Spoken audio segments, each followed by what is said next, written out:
MP Etela Rajender మాట్లాడుతున్నారు. ఇప్పుడు ఆ లైవ్ చూద్దాం. గా మానుకోటలో ఒక 200 మందో 300 మందో ఉద్యమానికి బయలుదేరితే అలా 150 మంది హుజరాబాద్ బిడ్డలు ఉన్నమాట వాస్తవం. సాయంత్రం పూట నేనే మాట్లాడినా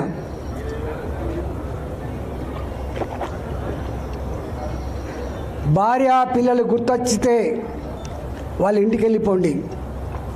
భార్య పిల్లల కంటే కూడా తెలంగాణ ఉద్యమం ముఖ్యం అనుకుంటే ఇక్కడ ఉండిపోండి అని చెప్పిన నేను. 150 మంది పోతే 70-80 మంది మాత్రమే నాతో మిగిలిండ్రు. ఆ మిగిలిన దాంట్లో అనేక మంది ఉన్నారు. అందులో ఒక బిడ్డ ఇక్కడ శ్యామ్ మా జడ్పీటీసీ ఆయన ఆ రోజు తుపాకీ తూటాలు వెళ్తే ఒక రబ్బర్ బుల్లెట్ ఆయన తోడ తగిలింది. ఆయన గిలగిల కొట్టుకున్నప్పుడు అనేక మంది బిడ్డలు రక్తం మడుగులలో గిలగిల కొట్టుకుంటూ కూడా వాళ్ళన్న ఒకటే ఒక మాట, అన్న బతికించండి, బతికిస్తే మళ్ళీ తెలంగాణ కోసం కొట్లాడుతున్నటువంటి చరిత్రకి సాక్ష్యం నేను.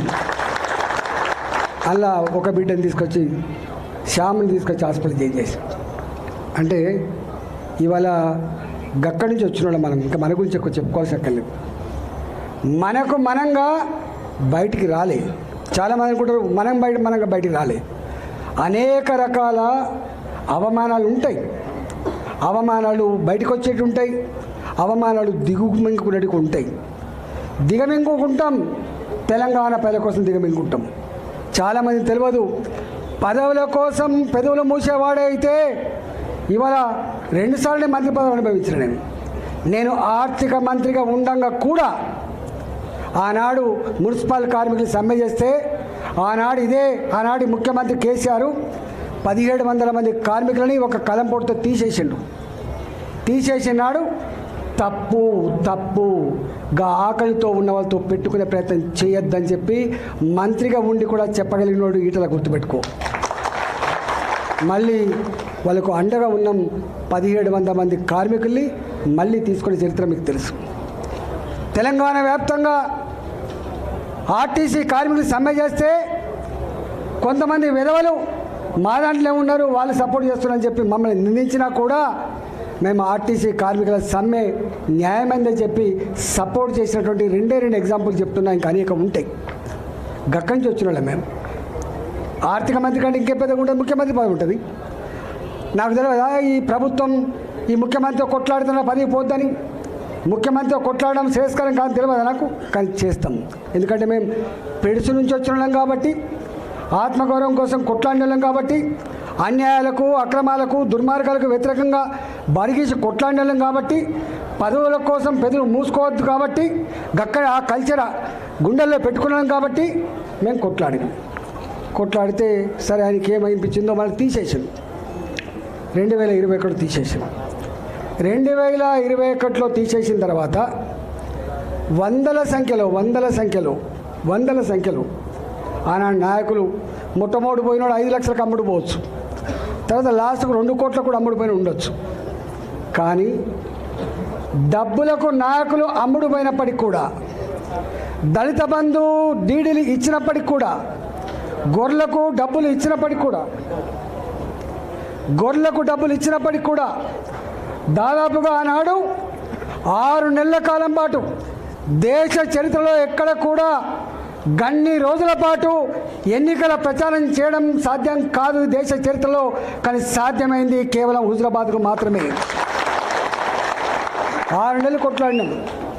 ఏప్రిల్ మాసంలో మనం రాజీనామా చేస్తే, ఏప్రిల్ మాసంలో మనం బయటకు వస్తే, అక్టోబర్ మాసం వరకు కూడా ఎన్నికల వాతావరణం, కొనుగోళ్ళు, ప్రలోభాలు, భయపెట్టించుడు, కేసులు పెట్టుడు, ఎన్ని చేసిందో మీరు చూసిండు.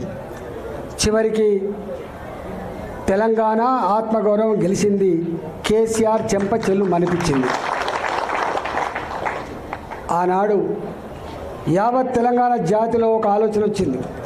ఓహో, ప్రలోభాలు ఉన్నప్పటికీ, డబ్బు ఖర్చు పెట్టినప్పటికీ, ఓటుకు 10,000 రూపాయలు ఇచ్చినప్పటికీ హుజరాబాద్ చూపిన చైతన్యం, హుజరాబాద్ చూపిన తెగువ చాలా గొప్పగుందని చెప్పి ప్రపంచంలో ఉన్న తెలుగు వాళ్ళందరూ కూడా కీర్తించిండ్రు 2021 ఫలితాన్ని.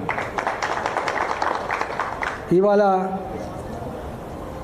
నా మీద కుట్ర చేసిండు ముఖ్యమంత్రి అన్నాడు.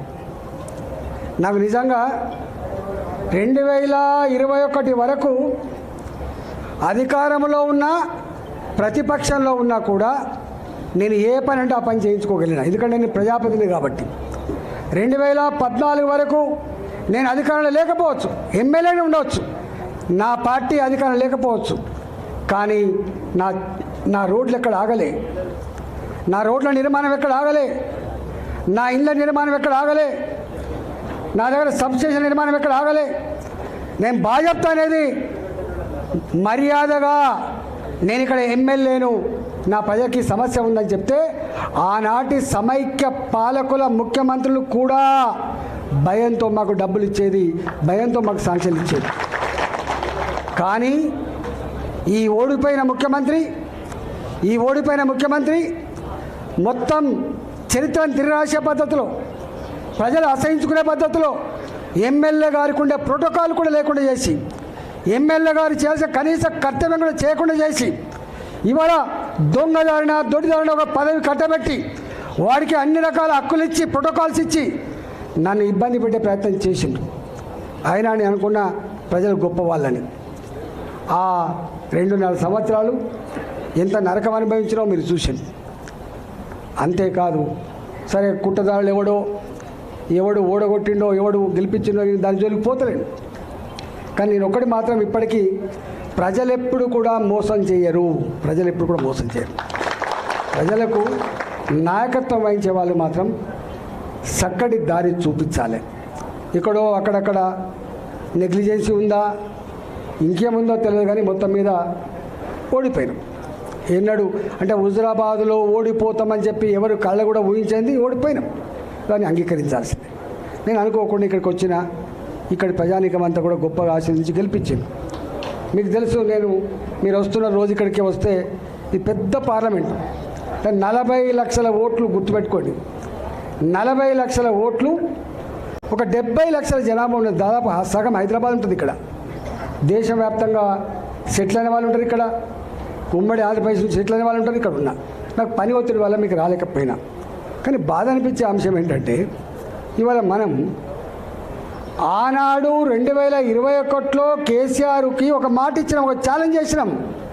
నువ్వు ఓటింగ్స్ పెట్టించుకుంటున్నావు కేసీఆర్, నువ్వు ఫ్లెక్సీలు పెట్టించుకుంటున్నావు, గోళ్ల మీద నీ బొమ్మలు వేయించుకుంటున్నావు, కన్నడ స్తంభాల మీద కూడా నీ స్టిక్కర్లు వేసుకుంటున్నావు, నా ముఖం కనపడకుండా చేస్తున్నావు. కానీ నా ముఖం గా ఫ్లెక్సీల మీద లేదు కొడుక, నా ముఖం ఈ ఓటింగ్ల మీద లేదు కొడుక, నా ముఖం